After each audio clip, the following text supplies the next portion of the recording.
ব্যক্তির আখিরি কালাম হবে লা ইলাহা ইল্লাল্লাহ। মৃত্যুর সময় যে ব্যক্তি এই কালিমা পড়ে দুনিয়া থেকে বিদায় হবে, ওই ব্যক্তি জান্নাতে যাবে, ওই ব্যক্তি জাহান্নামে যাবে না। হযরত হাসান বসরি রাহমাতুল্লাহি আলাইহি ওনার একজন প্রতিবেশী ছিল। হযরত হাসান বসরি রাহমাতুল্লাহি আলাইহি ওনার একজন প্রতিবেশী ছিল মাজুসী, যিনি অগ্নি পূজায় আসক্ত ছিল, সদাই অগ্নি পূজা করত। যৌবনকাল শুরু করে বৃদ্ধকাল পর্যন্ত অগ্নি পূজায় লিপ্ত ছিল।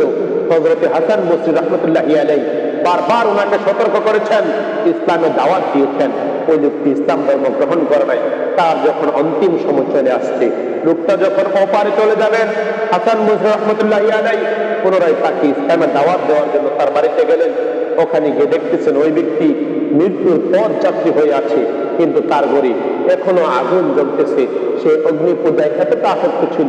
হযরত হাসান বসরি রাহমাতুল্লাহি আলাইহি এবার ওই অগ্নি পূজককে বলতেছেন, বন্ধু, ও আমার প্রতিবেশী, তোমাকে ইসলামের দাওয়াত আমি দিয়েছি, তুমি বলেছো অগ্নি তোমার প্রভু, অগ্নি তোমার রব। ঠিক আছে, তোমার রব যেহেতু অগ্নি, তুমি অগ্নির মধ্যে হাত দাও, দেখো তো তোমাকে আগুন তোমার হাতকে পোড়ায় কিনা। ওই ব্যক্তি বলতেছে, না না ভাই, আগুন তো আমার হাত পুড়িয়ে দিবে। এবার হাসান বসরি রাহমাতুল্লাহি আলাইহি বলতেছেন, তুমি কার পূজা করলা এত বছর? 80 বছর পর্যন্ত যার পূজা করেছো তার ভিতরে হাত প্রবেশ করাইবা, তুমি বলতেছো আগুন তোমার হাত পুড়িয়ে দিবে। তাহলে তুমি যেহেতু অগ্নি পূজা করেছো, আমি হচ্ছি অগ্নি পূজার বিরোধী, আমি আগুনের শত্রু। ঠিক আছে, আমার হাত তোমার ওই প্রভু আগুনের ভিতরে প্রবেশ করাইলাম, দেখি তার কি পাওয়ার আছে, সে আমার হাত পারলে পুড়িয়ে দেখ। এই কথা বলে হাসান বসরি রাহমাতুল্লাহি আলাইহি আল্লাহ পাক রব্বুল আলামিনের নাম স্মরণ করে বিসমিল্লাহ বলে আগুনের মধ্যে হাত প্রবেশ করাইয়া দিল। দেখা গেল আগুন তার হাত স্পর্শ করে নাই, পুড়ে নাই, পুড়ে নাই। ওই লোকটার ভুল ভেঙে গেল। ওই লোকটা বলতেছেন, মাজুসী বলতেছেন, হুজুর আপনি আমাকে এখনই পড়িয়ে দেন লা ইলাহা ইল্লাল্লাহু মুহাম্মাদুর রাসূলুল্লাহ, আখিরি কালাম আমার যেন এটা হয়ে যায়।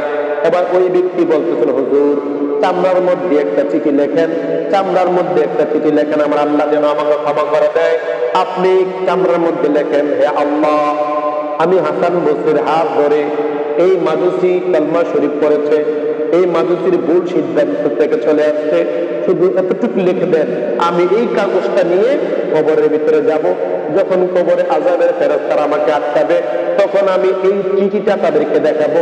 এই চিঠি নিয়ে আমি আল্লাহর দরবারে হাজির হব। জোরে কই সুবহানাল্লাহ। হাসান বসরি ওই ব্যক্তির আবেগ দেখে লিখে দিলেন।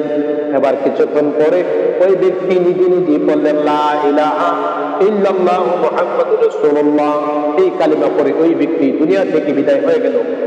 ওই ব্যক্তিকে কবর